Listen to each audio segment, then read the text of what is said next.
Excellent. Well, thank you again, Gary, and hello, everyone. Welcome to today's session, of course. And I'd like to, of course, thank you all for spending a bit of time with us here on Juneteenth here in the States for this afternoon's webinar, and for those of you around the globe. I myself am located in Northwest Indiana, basically a suburb of Chicago at this point. And interestingly enough, it's about 95 degrees here. It's every bit as hot as it was where I was last week in Orlando, Florida. Couldn't help to notice that most of the comments in the chat as well were saying just how hot it is. So definitely stay cool out there. But again, my name is Matthew Schell. I am Senior Business Development Manager here at Capson Management Simulations, where I've had the opportunity to train leaders at top companies around the globe through experiential learning, specifically with simulations. Now, as always, it's a pleasure to partner with Gary and the rest of the great folks at Training Magazine, and we have quite the interesting session in store for you today. And that, of course, will be on the topic of how to close critical skills gaps with simulation-based assessment. And we're going to start off by jumping right in and taking a look at the current environment that L&D leaders such as yourselves are operating in, with a close look at the importance of having data-driven insights, and to discuss a little bit about how L&D is really uniquely suited right now to drive an organization's performance and growth. And then we'll also take a look at some of the key trends that we're hearing from our clients and seeing out there. And we'll address some of the challenges when it comes to existing skill assessments too. And then from there, what I'd like to do is share our unique perspective here at Capsim on what we found and heard by working with these top companies on what are really the core attributes to look for in an effective skill assessment. And specifically when you're looking at simulation-based solutions. But rather than just speak to that, I wanted to show you all firsthand how top companies and professional organizations have worked with us to objectively measure leadership skills, prove their training ROI, identify cross-organizational skills gaps, and assess industry and role-specific skills, again, all with simulation-based solutions. And in doing so, of course, you'll get a preview of some of our solutions that we refer to as inbox simulations, which are these scalable, interactive, and highly customizable day-on-the-job experiences. But this will all be done through practical, real-world success stories from companies like Microsoft and Caterpillar. And by the end of today's session, you're going to see firsthand how these immersive, easy-to-use experiences have helped these organizations identify skill gaps accurately, and in doing so, take a much more individualized, more efficient, and ultimately a more data-driven approach to develop our most important resource, being, of course, our people, our colleagues. So without further ado, let's go ahead and get started. And we'll start off by taking a look at the current L&D environment. And as I'm sure you all know, we are very much living in a data-driven world. I mean, just think about it. In today's fast-paced business environment, data has become absolutely essential. I mean, top companies rely on a continuous stream of data insights. And it's not just about the numbers themselves, it's about making smarter decisions, improving efficiency, and driving growth. And really, it's easy to come up with a variety of examples of how data interacts with us, and we see it used in the world every day. I mean, think about personalized marketing, using data to tailor marketing efforts down to an individual customer. Or say with sales forecasting, being able to predict future sales trends to better allocate limited personnel and resources. Or say from a product perspective, guiding product development with real-time market feedback to give your customers or clients exactly what they're looking for in terms of products and services. But of course, to bring it back to us here within learning and development, within training and assessment, data helps our initiatives be more impactful and efficient. It allows us to pinpoint exactly where skill gaps are, measure how effective our programs are as well, and make informed decisions to keep moving forward and improving from there. And by leveraging that data, we can ensure our training initiatives continue to hit the mark and truly contribute to our organization's success.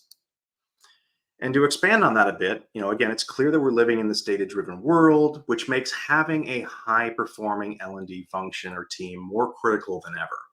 Well, why is that? Well, just look at the business environment and how much has changed in the last 5 years.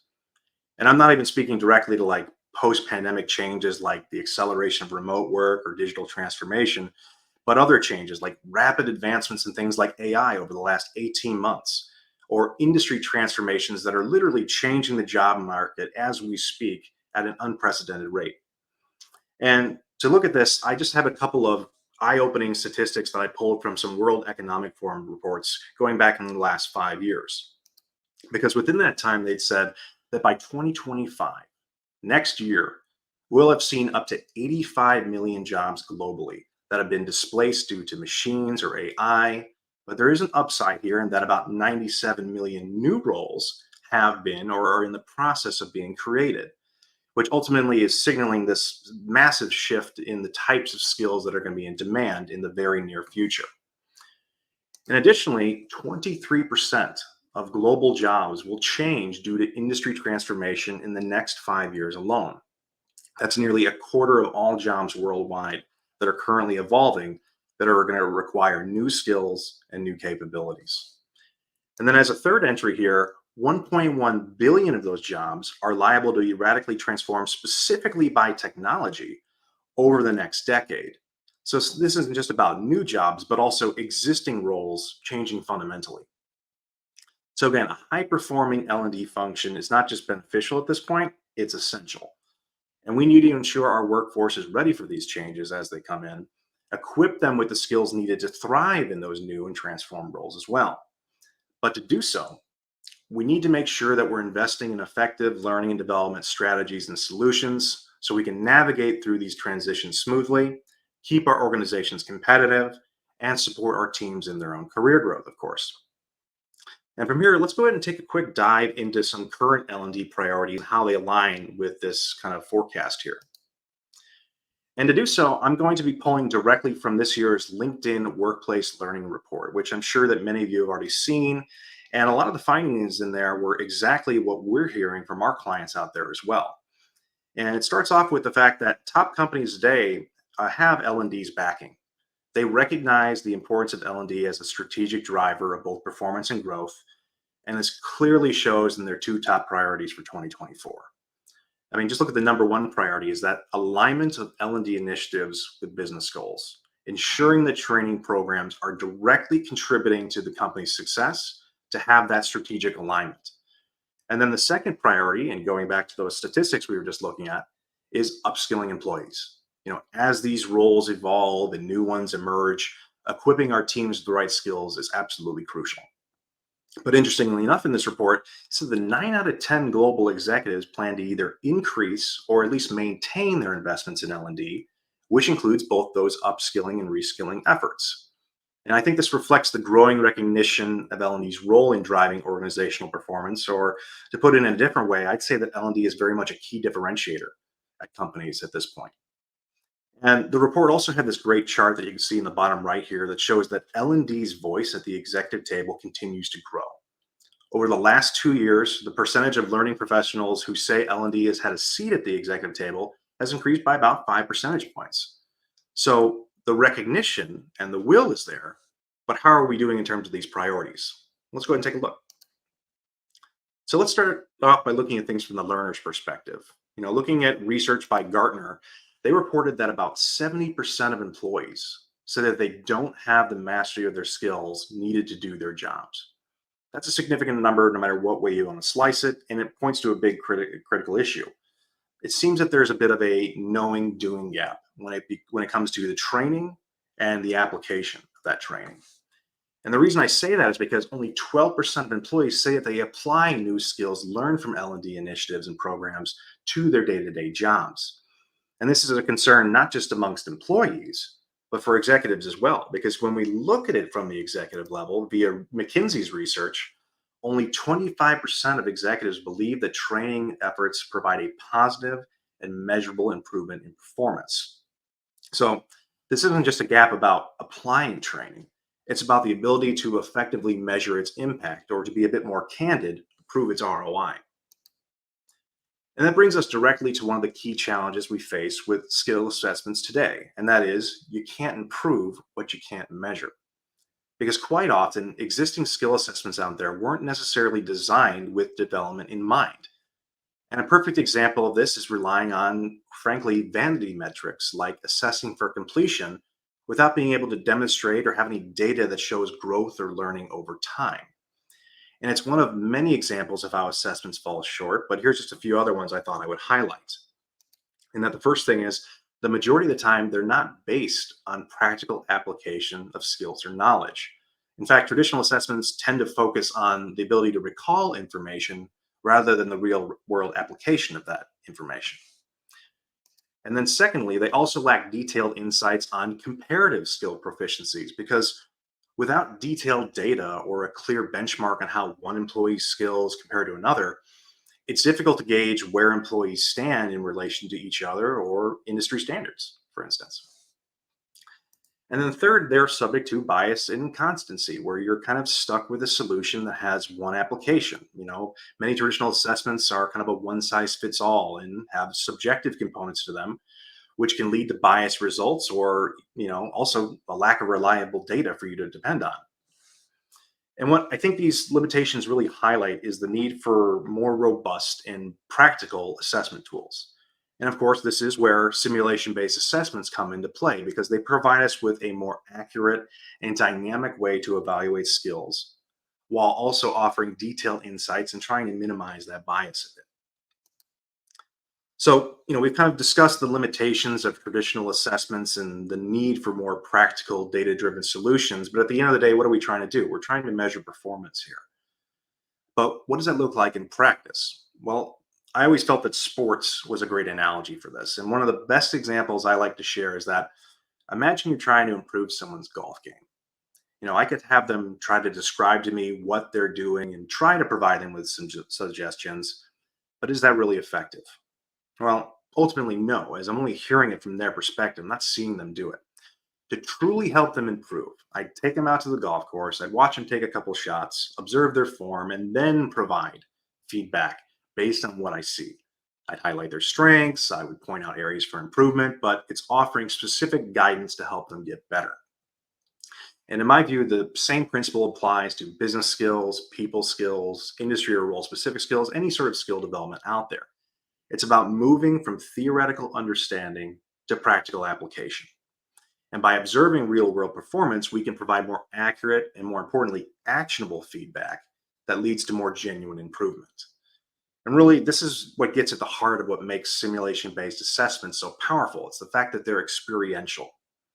They allow us to create realistic, hands on scenarios where employees can demonstrate their skills, receive detailed feedback, and develop in a meaningful way. And it's at this point where I'd like to share with you all what we at Capson believe are the three main ingredients of effective assessments based on what we've heard from our nearly 40 years of experience with our clients. And the first thing is the first ingredient being that you want to provide authentic experiences. And what I mean when I say authentic experiences, that it's essential for assessments to provide immersive and realistic workplace settings to enhance the engagement. Because when learners can relate to the training to their actual work environment, it becomes much more meaningful and much more impactful. And the second ingredient, by extension of that, is providing relevant scenarios for that assessment. They have to reflect the real world situations and challenges that are specific to that learner's role. Because basically, what this does is ensures that the skills being evaluated are directly applicable to their daily responsibilities. And then finally, and perhaps most importantly, it's providing quality feedback, immediate, detailed feedback on performance, which is most critical.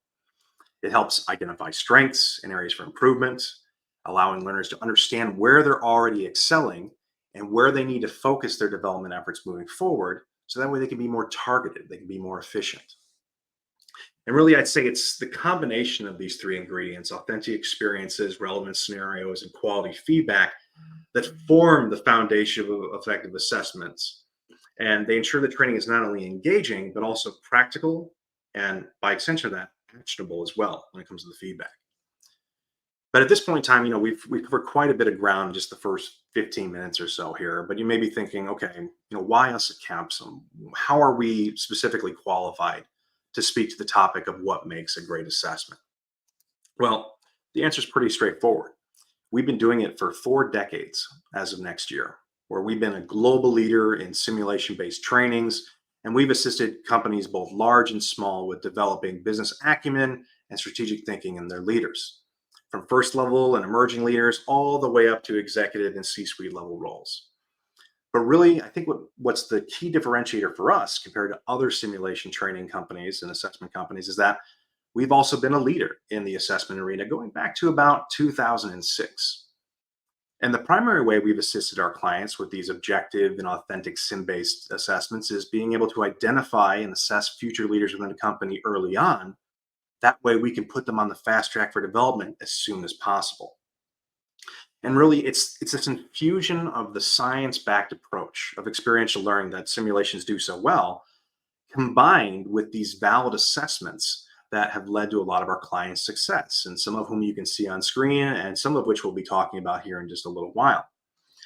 And before we start to share those stories, I would like to just give you a bit of context on what does an effective simulation-based assessment look like and how they can be utilized. And in order to do that, I'd like to quickly introduce you to inbox simulations. And of course, we'll start with, what exactly is an simulation? Well, the best way for me to describe an inbox simulation is essentially as a simulated workplace experience where we put learners in a fictional role at a fictional company, and we want to understand how they would respond to the individual day-to-day tasks, issues, and perhaps even crises that we know they're going to experience in their role. And being able to do so by interacting with internal and external stakeholders, fictional ones, of course, that are going to prompt those situations to them.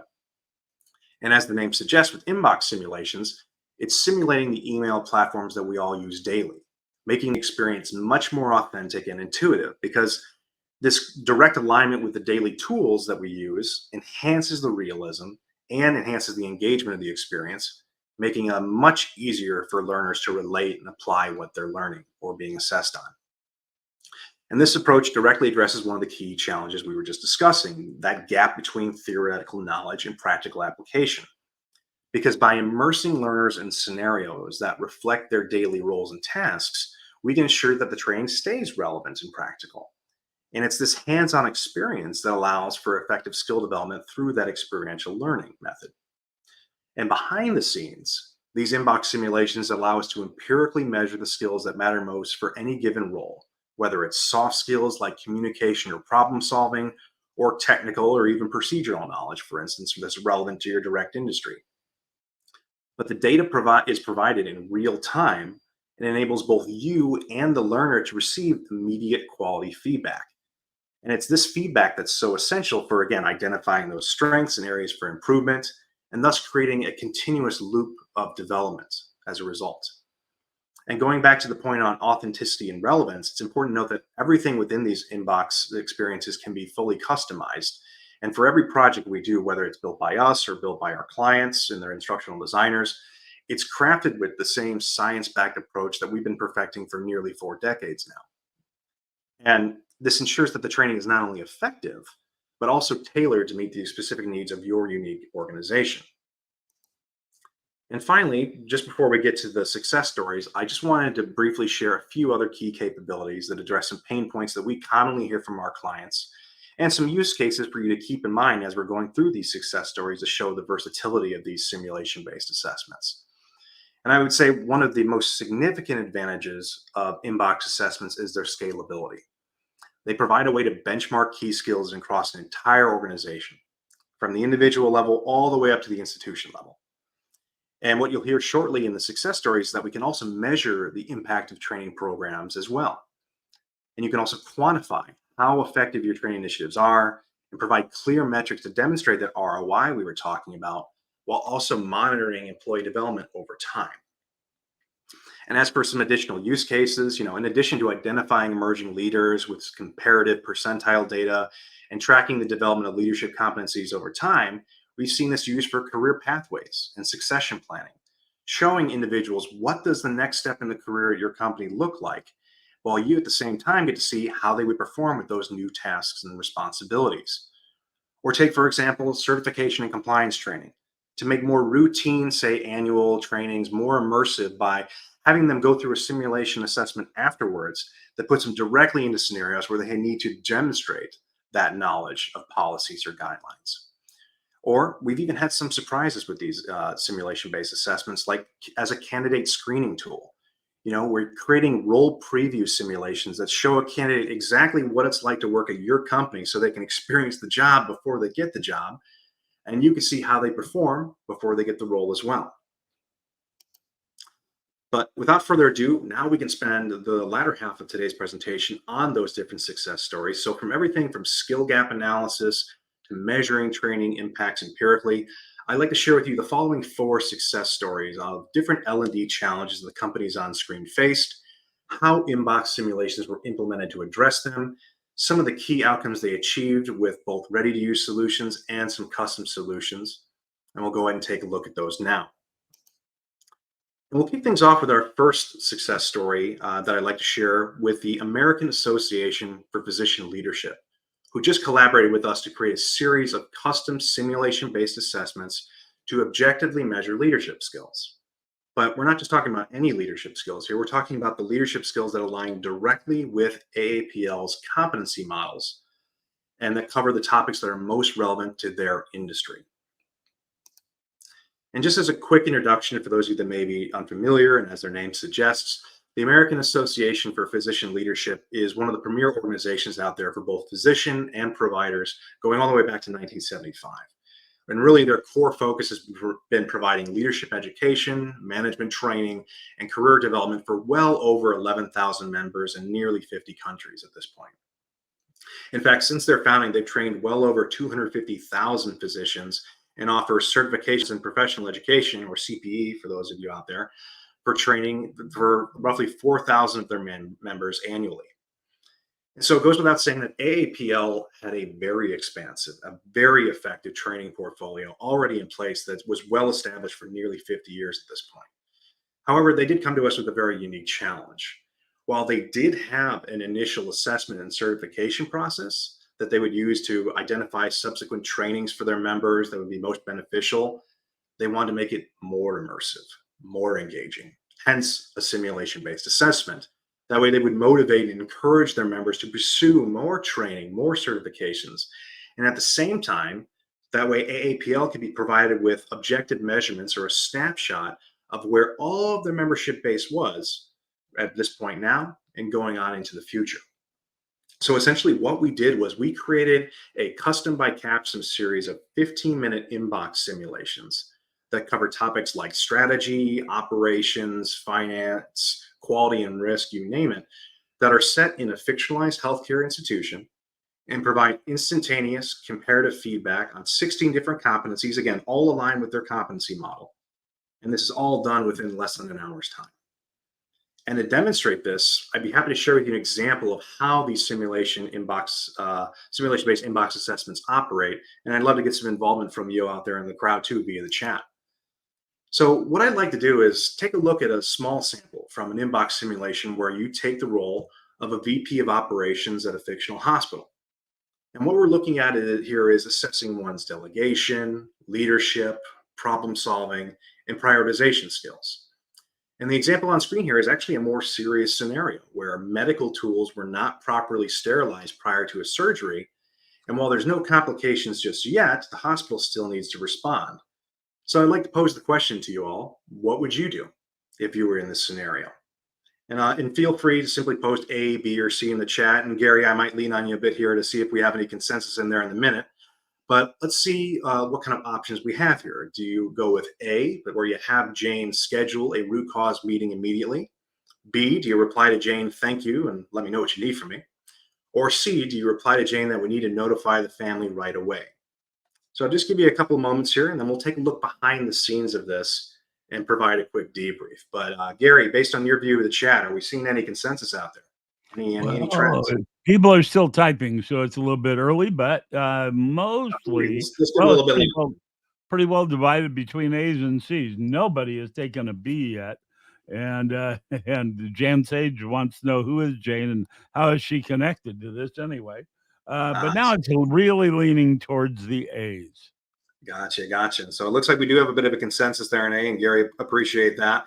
And so in this case, I would agree with the majority of you to say that option A is not necessarily the correct response because there's a variety of different response options, but I would say it's the most effective response in that you'll earn the most points across those different skills that we're assessing. And we are looking at multiple skills here at once. But option B would have you lose some points as you're essentially avoiding any action, which makes sense for why people would avoid that. Option C is an effective response, no doubt. So you will receive some points there, but I would say it's not as effective as option A. And I'm sure a lot of you out there are thinking the same thing, that because your priority right then and there should be getting as much information as possible. Notifying the family will almost certainly be a step in an effective response to this situation, but you want to make sure you're entering that conversation with as much information as possible, because you're definitely going to get some questions. And the reason I love this example is because it shows something that inbox simulations do very well, and that is nuanced assessment. Because in the real world, as I just alluded to, our actions are rarely just correct or incorrect. There are varying degrees of effectiveness to our decisions, and these inbox simulations have the ability to mirror that in the assessment. But let's go ahead and behind the scenes even further, take this one level deeper, because there is one more real point to emphasize here. How you respond to situations in inbox can have cascading, branching effects. You get to see the consequences of your actions in real time while you're still in the assessment. Because just like how I would respond to an email first thing in the morning, and that can determine subsequent interactions I have throughout the rest of my day, that can be true within these inbox assessments as well. So in that example we just went through, if you did go with option A, you're going to get an entirely different response than if you went with notifying the family right out of the gate. It's also great because as different participants, as different learners go through that same inbox, they're going to have very different and unique experiences where, again, they see the consequence of their actions, they have chances to course correct, and they follow it to its natural conclusion. But now that we've taken a deep dive into what's going on behind the scenes, let's go back to AAPL and summarize some of the benefits that they're seeing with their custom assessments. Because essentially, by working with AAPL's subject matter expert, MDs across the healthcare spectrum, we were able to gather real world scenarios that they personally experienced. We're turning their war stories into the simulation's content, and also using their existing training modules as a foundation to build this out. And we were able to create a brand new, entirely self-directed assessment form that requires little to no admin involvement in just about 3 months' time. And with that, AAPL is now provided with real-time percentile data for comparison, which we'll show you an example of in one of the future cases here in a moment. That way they can identify future training needs across their entire membership base. And we were even able to integrate directly within their existing LMS system to provide all of this data in real time. That way they can use that data to make further inferences in a familiar platform, in a familiar setting. And in terms of learner outcomes, they now have a highly immersive and fully custom experience. Learners can pinpoint and accelerate their development by focusing on the competencies that matter most to them, and they can prioritize those further training initiatives to conquer those skill gaps faster. But, in this case with AAPL, our goal was kind of to benchmark members' current skills, but what happens if we wanted to prove the effectiveness of training over time and using assessments to measure the effectiveness of that training? Well, it's at this point where I'd like to explore our work we did with Microsoft, where they implemented inbox simulations in a pre-test, post-test format to prove their training ROI. And really, of course, Microsoft, a company that needs no introduction, they know firsthand the benefits of experiential learning. But they did have a very specific challenge for us. They wanted to empirically measure skill development at the beginning and at the end of a brand new Journey to Principal training community that was comprised of some of their highest ranking engineers, the top 1% to be exact, to see if they were ready to take that next step in their career at Microsoft to become people managers, because previously they were all individual contributors. But Microsoft had one more curveball for us. They wanted to conduct this completely virtually, and all of the participants were placed across 14 different countries across 3 different continents. But with inbox simulations, it was a 1-2-step process. And to demonstrate some of those scenarios that the Microsoft employees navigated, I've got another example I'd like to pose to you all. And I'm sure this is one that you can all personally relate to, or maybe even directly experience, and love to get your opinion again here. So Gary, I might tap you in a second here to see what people are saying in the chat there. But I want you to imagine that you just received the following email from a direct report. So we got an email here from Brendan Tangen. He's our marketing associate. He says, "Thank you again for choosing me as the recipient of the Service Excellence Award. It means so much to me. Working here for the past year has been incredibly exciting. I also want to let you know that I really appreciate the positive feedback on my job performance during our last one-on-one meeting. We had also talked about taking on more responsibility. And this morning, Sanjay told me that we might have a chance to expand our business to a large and distinguished client. I know that I haven't done presentations for a client this big yet, but I'd love the chance to tackle this challenge. Let me know what you think. So, pretty innocuous email, but what do you do here? We got a couple different options. We could A, allow Brendan to attend the presentation. That way he can learn the ropes. B, explain to him that it's simply too big of an opportunity to use someone without more experience. Or C, ask him to create a first draft of the presentation to give to the team for feedback. So I'll let you go ahead and submit your answer into the chat here. And while you're doing that, all of these may be reasonable, but again, some are more effective than others.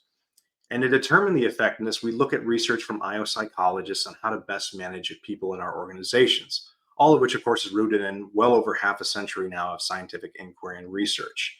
So, Gary, are we seeing any trends out there? Any consensus? Well, mainly they're going to the C's this time, a few A's, but primarily the C's. Excellent, excellent. So I appreciate it, and I would tend to agree with you, with the majority of you in this case, with the most effective option being option C. Because what this does is it puts Brendan at the forefront of leading through example. By building the first draft, Brendan will have direct involvement in the process and will be tied to the end result, especially if his efforts are ultimately successful. He's going to feel great about that. And at the same time, he can get the feedback that he's very eager to receive. And the reason I wanted to highlight this email is because it does a great job of demonstrating the small, subtle ways that we communicate, the way we problem solve and work as a team that can lead to large impacts in an organization. And this is particularly relevant today when we're more digitalized and in many cases in a remote work atmosphere like myself, where digital correspondence is already the primary way we communicate. And as an example of how that sometimes can be problematic is I'm sure you can all relate to a situation or two where context or tone may have been lost via an email or instant message, for example. So I just wanted to quickly share that example with you all, but let's go ahead and bring it back to Microsoft here. Because what they were able to do by going through those inbox simulations, and these were a part of a leadership development series that we already have ready to go, was use a business management and a people management assessment to assess a multitude of core leadership skill areas like organization, problem solving, of course, leading, but also managing teams. And what we did was we had them complete that first simulation right at the beginning of their training community. And then at the end of the program, they went through the second people management simulation that measured the same skills as the first one, but from a supervisory perspective, a different scenario. And what Inbox shows is the empirical longitudinal development of participants over the course of a program, from the individual to the group as a whole. And even for a company like Microsoft, this was entirely new to them. But I'll let the program lead and team manager, Jim Chismar, say it best, where he says, it's the ultimate validation of your training efforts to be able to say, here's where we were, and here's where we are now. And he goes on to say that at Microsoft, most training is technical, where it's easy to see the change. But with Caps and Minbox, you can see results even when they're not technical and right in your face. And as a result of this, these future leaders received an immediate skill gap analysis right at the beginning of the program. And we were able to quantify the development by the end of the program. And it doesn't stop there because we'll be able to track these individuals' development on into the future should they go through an inbox simulation assessment again at this next step in their career. In fact, I'm very happy to say that as a result of this training initiative and Inbox's involvement, that several of those participants I was alluding to have indeed been selected for that next step in their career there at Microsoft. And again, this was all done in a very straightforward way, simply pinpointing the proficiencies at the start and then comparing them later with the post-test. But perhaps the biggest takeaway here is that Jim and Microsoft will now be able to use this data to infer where they can iterate on the program to make it even better moving on into the future. Maybe 3 or 4 concept areas are very well covered, but maybe there's 1 or 2 that can be strengthened a bit. That's what I'm referring to. And of course, we're happy to let you try these exact same experiences as well if you stay tuned towards the end. But so now you've seen you can immediately implement these inbox simulations very quickly, but what does it look like if we want to look beyond just general leadership competencies and look at role specific skills as well, where we're looking at just individuals within one given role itself? Well, to do that, I'd like to talk to you about how Caterpillar implemented these inbox assessments to objectively measure soft skills that were critical for training their sales managers around the globe. And as many of you know, Caterpillar is an Illinois based construction manufacturing company. It's hard not to see any of their manufacturing or construction equipment that's out there around the globe. And what Caterpillar sought to do was develop the sales capabilities of those dealers around the globe. And to do so, they partnered with Rutgers University's long-standing and globally recognized executive education program. And the two partnered to create a phenomenal 10-month online training appropriately titled the Sales Management Certification Program. And while this award-winning program had already been an astounding success for the better part of a decade, they of course always wanted to strive to iterate and improve, particularly when it came to how they were assessing the soft skills of sales managers. And that's when a few years ago, we partnered with the facilitators of this program to implement some of our ready to use inboxes, including the business management one that Microsoft used, that provided the exact data they needed to objectively measure those skills. But you're probably asking, well, what sort of data were they provided on via these inbox assessments? Well, as each learner would complete one of these inbox assessments, they were immediately provided with the report that you see on screen here now, with four primary areas of feedback. First off, we gave each individual their overall performance by percentile to see how they stack up, not just against other learners in the program, but the world at large, so they could see how their skills paired up against tens of thousands of others around the globe that have gone through that type of simulation. And then from there, we drilled down even further to look at how perceived skill levels relate to reality, where we have them do basically a brief self-assessment where we, just prior to the simulation, ask them to rate their proficiencies against their peers. And we'll directly compare their self-ratings with the percentile data, and we'll cover that in just a moment. But what we also did is we give them a developmental index that you see on the bottom left side of the screen here, where we see how often did they pick the most effective response and what was that consistency like through the simulation exercise. But going back to comparing the self-reported information with the inbox percentile data, we're able to give them a self-awareness level gauge that shows them on a scale of 1 to 6, where higher skills indicate that they're very much in tune with their skills in reality, and where lower scores would indicate that perhaps there's some underestimation, or more commonly, overestimation, for those of you out there that are familiar with the Dunning-Kruger effect, where they may be rating themselves just a bit higher than their actual skills are. But finally, and most importantly, is that we wanted to visualize the skills gaps so we could highlight an individual's key strengths and where they have the most opportunity to improve. Again, to be more targeted, to be more efficient. And as a result of this, Caterpillar and Rutgers were able to implement in no time at all an immersive skills gap simulation, get provided with global percentile data for comparison and benchmarking. And then this was all done via an entirely self-directed and, again, little to no admin involvement application. And in terms of outcomes, they've been able to make their training initiatives more impactful and accelerate development by knowing exactly the areas that these sales managers need to improve on before day one of the program even begins. And now what I'd like to do is show you a bit about how we can take this one step even further to make it even more relevant, even more authentic, by exploring a recent project we did on a custom role-specific inbox assessment. And that, of course, brings us to the final success story, where we just wrapped up a project with one of the world's largest military defense contractors to create a custom inbox simulation just for their program managers. And while we're excited to share the story with you, we have de-identified this client for the purpose of today's session.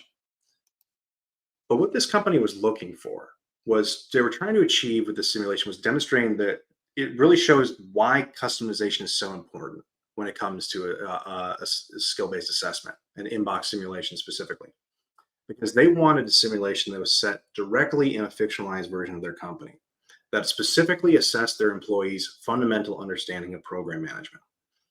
And for the skills they wanted to assess, those were pulled directly from long-standing, long-established performance indicators that are part of those program managers' annual review. And because this company was so unique, we worked directly with internal subject matter experts, as we were alluding to with AAPL, to bring their real-world experiences to life in the simulation, because it doesn't get much more real than that. And again, we were able to do this in just a few months' time. And now they have a way to assess hundreds of program managers across the globe at scale with a customized yet still standardized experience.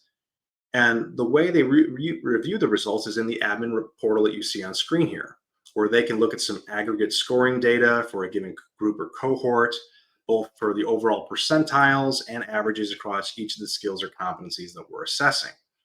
And in fact, I'm happy to say that by the end of the summer, we're going to be expanding this even further to provide even more data, more visualizations, more reporting. That way you can get a bird's eye view from the institution level down of where skill gaps come in and out. And then I'll go all the way down to that individual level learner too, which brings me to the point of going down to that course roster, seeing real-time results as each individual completes this experience. They see the percentile score, self-awareness level, when did they complete the assessment, how long did it take them. They have the option to create an individual development plan if they like, that the administrator can then review and give additional feedback to. All of this is included, with a standard experience here. But you may be wondering, how exactly do you go about building a custom simulation-based assessment in such a short time? Aren't simulations time-consuming and expensive to create? Well, that was something that we at Capsum specifically wanted to dispel. And what our solution to that was that we created a web-based no-code authoring platform that has allowed us, both us as authors, with our psychologists and instructional designers, and our clients to create their very own custom inbox simulation assessments in as little as a few hours' time if you're talking about a small assessment. And again, everything is customizable, from the skills you want to assess, the role of the scenario and that the learners encounter, and of course the emails themselves, the scenarios, which are again most commonly based off of real world experiences from the people in your organization that are already doing a phenomenal job. And this platform makes it easy to modify existing materials, such as like modules or quizzes that you may have, into very interactive and high fidelity experiences. We've actually done this with another one of our clients, S&P Global Market Intelligence, as well. And at the end of the day, this intuitive platform allows you to focus on the content that you're creating for the assessment rather than how do I use the tool. In fact, my mantra is, if you can write an email, you can write an inbox simulation. And again, for you instructional designers out there, or for anybody interested, we'd be happy to give you full access to this platform, short of publishing, to explore it yourself. So stay tuned there as well. But let's go ahead back to that defense contractor and look at the key outcomes of that project. Because as a result, they now have a 45-minute custom simulation assessment that assesses program managers at multiple different levels in the organization. It's entirely set in their company, provides a highly relevant experience, instant data on where their program managers excel, and they're actually even considering modifying this into a hiring tool to bring on new employees too. And again, this is just one more example of a custom project created by us or our clients, and I hope this serves as an inspiration for how inbox simulations and simulation-based assessments in general can assist you as well. But with the conclusion of this success story, we do now move towards the close of today's presentation. But first, let's go ahead and bring it on home by addressing the challenges we started with when it comes to closing critical skill gaps at scale. And the first thing I wanted to reiterate is that for learning to be effective, you need to immerse learners in authentic real-world experiences that mirror their day-to-day life. And inbox simulations are a great vehicle for that, as this is via a simulated email platform that they already interact with virtually every day. And then secondly, you can only improve what you can measure. And it has to be an accurate measurement as well. And inbox simulations can provide you with empirical data that's necessary to identify those key strengths and prioritize improvement in specific skill areas. And just as important as the data is that you need to provide quality, individualized feedback to learners as soon as possible to increase that learning transfer. And then from there, learners can create those action plans to take a self-directed approach to their development. And then from that point forward, you can assess their progress by repeating different assessments or entirely new assessments that assess similar skills to catalog their longitudinal skill development. But of course, we want to give you all the chance to see the benefits of these inbox simulations firsthand as well. So if you've liked what you've seen today and you can see the potential for these inbox simulation-based assessments, but perhaps you don't have the time and resources to start creating, or perhaps you have a need right now where you think this can be used for, we've got you covered. Because we've got an offer where we can accelerate the way that we can demonstrate the benefits of a custom inbox simulation via what we're calling the Capsum Inbox Launchpad. That way we can craft a custom proof of concept that's for your specific company to address your specific needs.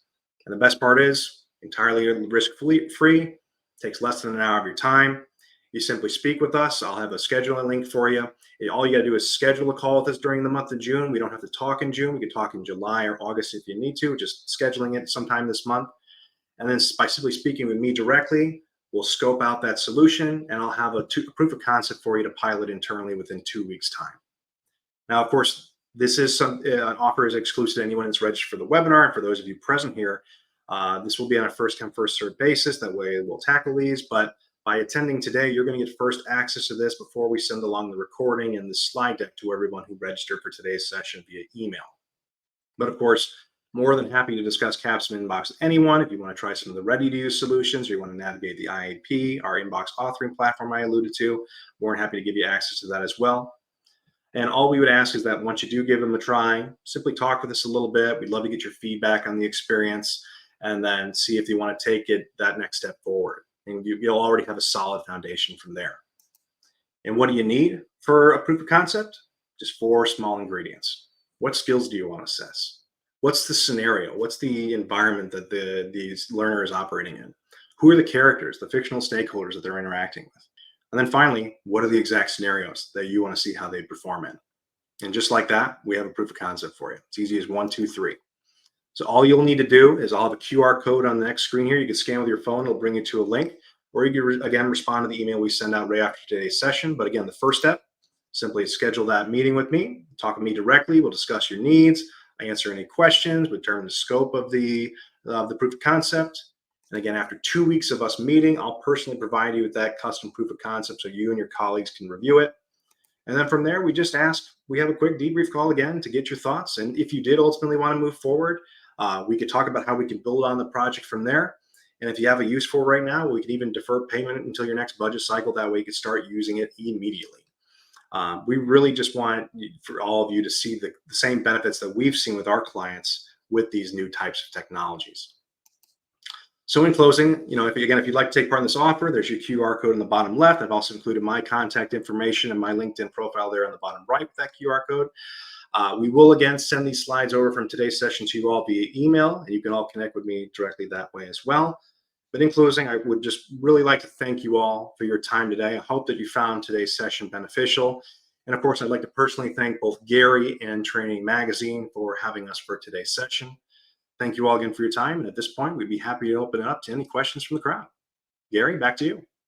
And Matt, thanks very much. And I want to encourage everybody not only to go ahead and you can click on the screen here, or actually you can click on this screen in a moment, and you'll be able to that'll take you right to Matt and the QR code or the link, whichever.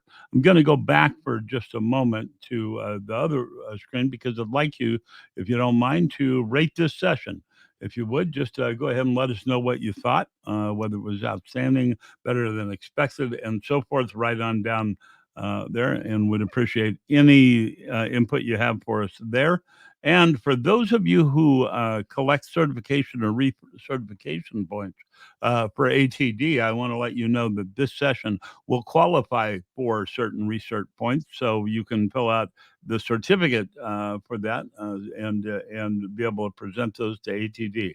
I'm going to put that poll right down there in the left corner again, so I don't cover up Matt's information there, and you can just shoot the QR code. So what questions do you have for Matt that you can put in the chat there?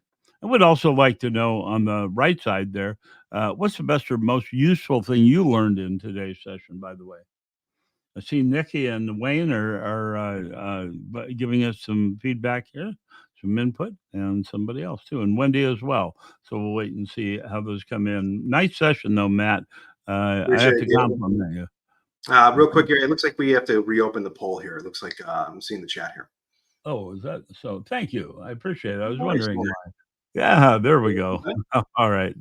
I couldn't imagine that this many people didn't have an opinion. Very good. Okay, so now, and looks like the most useful idea. We need to open that as they're well. both I wonder. I don't know how that happened, but there we go. All right. So Wayne's question is: can the results from the tool connect to an existing LMS, or do they only go back to the Capsum system? Oh, great question. Yes, we can connect with an existing LMS, no problem at all. And honestly, it's a pretty quick process. Usually just takes a couple of communications between our two teams. And we can get all that data over to you in real time, work on also other things like single sign-on to mention that as well. But yeah, streamless flow right into your existing systems. And if you don't have a particular system, then we can always, like, again, we'll have plenty of possibilities on our side with our existing platform to showcase that data as well. Good. I see some people have gotten their brains working. We really appreciate your thoughts on what were the most useful things that you learned. That helps a lot of other people who might want to watch this session as well. Elizabeth says there are great ways to use scenarios to test and assess abilities. I agree. I think Capsum has done a great job of developing a system that makes good use of those. Um, Actually, so too, Gary, I'm seeing a question here from Matthew Frazier. What is your process for validating what the correct response is when the options are more correct than others? So that's actually a great question, Matthew, and good name, by the way. So this where it comes into how we work with subject matter experts in organizations, because really getting their experiences, getting those scenarios is critical. So what we typically do is we call them critical incidents, where they're describing what's a good, better, best style way in simplified terms on how to handle a given situation. We then take all of that information and we work with our IO psychologists to create the different response options. And then we provide those response options right back to the subject matter experts. That way, they not only validate the emails themselves to make sure that they make sense, but that we have them rate the responses in terms of effective, ineffective as well, which will dictate the scoring metrics there. So that's kind of the most common way that we would do that. And then I see that you also have a question there from Nikki. For some of your tracking options, do you have open API connection abilities, for example, for Microsoft Teams? In fact, yes, we do. While we haven't done too much with Microsoft Teams directly, we do have some capabilities in the API side. Candidly, not my biggest area of expertise, but again, a short conversation with our product team, and we should be able to get you set up with that, no problem. Okay, great. And another question from Wendy, and she wants to know: is this tool only used to assess leaders, or can it be used for support specialists to determine their strength of knowledge for application support? Excellent question. So I'll answer this in two different ways. So first off, in my view, everybody and anyone can be a leader. And the great thing about this is that the skills that we're assessing within Inbox are basically useful around any sort of career field. Everybody needs to know how to problem solve, how to lead, how to communicate effectively to basically like a rising tide would raise all ships within an organization, right? So I would say that it's applicable to anybody, not just leaders. But to your second question around support specialists, we've actually done projects around like client relationship management, for instance, technical support, conflict resolution in the past, where again, or even as I mentioned with S&P Global Market Intelligence, that was about application support for one of their core financial intelligence platforms. So in short, yes, we can do that. Really, the sky's the limit when it comes to the applications for this sort of solution. Okay, Matt, how long do these simulations take to complete, and how long to create? Another great question. So I would say, in terms of our ready-to-use solutions, what we most commonly see is we usually allot about 60 minutes for the experience, but the average completion time is about 30 to 45 minutes, I would say. And there's going to be roughly 20 to 30 scenarios that you're going to encounter. And again, if any of you would like access to some of those ready-to-use ones, like the ones Microsoft use, feel free to let me know and we can get you access to those to try them out. But about 30 to 45 minutes to complete. And then as far as how long to create them, really just depends on what your scope is, right? I mean, there's been afternoons where, like we were talking about proof of concepts, we can create one in a few hours' time, right? It really just depends on how dynamic of an experience you want to make it. But the sky's the limit there as well. So, Matt, you've given us some good examples of where inbox simulations are used, but can you give us any others? You know what? There is one that I kind of alluded to during the presentation that I'd love to expand on, and that is as a candidate screening tool. Because as I was mentioning, this was not exactly something that we designed the platform for initially, but we found our clients informing us that it was great for this because we work commonly with HR staffing firms and training organizations where they've developed dozens of different simulation-based role previews. And in fact, it was their inspiration that caused me myself here at Capson to use it as a way to evaluate project manager candidates. In fact, the e-learning project managers are instructional designers. There's no better way for us to introduce the tool to them. What I did was I made a basically 10-minute little micro simulation with Inbox. I put it directly on the application for the e-learning project manager role. And I had about 40, 50 people go through within 2 or 3 days. And what was interesting was I had just as many people that went through it and applied as that didn't apply. So it was mutually beneficial. It showed them, what does a day in the life of Capsum actually look like? Is this job right for me? Does it match up with the job description I'm looking at? Are these scenarios that I want to find myself in? And the nice thing was I got to see how they performed in the role prior. So that way, when I did get to the interview, we got right to the substance. They knew what the role was. So we got right into what were their key, goals. How do they want to proceed? What did their future look like here? That sort of thing. So I'd say there's a lot of great benefits there. Great. And we have time for just one more question, and that's how many we have. So perfect. Who would Capsum provide training to my team on how to author? Absolutely. And not just how to author on the platform, but also how to facilitate these simulations, how to distribute, obviously implement them, but even down to how to debrief the results. A very common request we get as well. And it's all very straightforward. I mean, to be candid, we can get somebody up and running and trained on these in just a few hours' time, honestly. So Okay. Well, Matt, thank you very much. It's been a great session. I appreciate it. And again, congratulate you on making this a meaningful bunch of information for the past hour. It's been enlightening. We've had some good takeaways listed here, and we appreciate those. Thanks, everybody, for coming, and we'll look forward to seeing you the next time. Have a great remainder of your week. And Matt, thanks again. thanks again, Gary. And thank you again to everyone. Have a great afternoon. All right.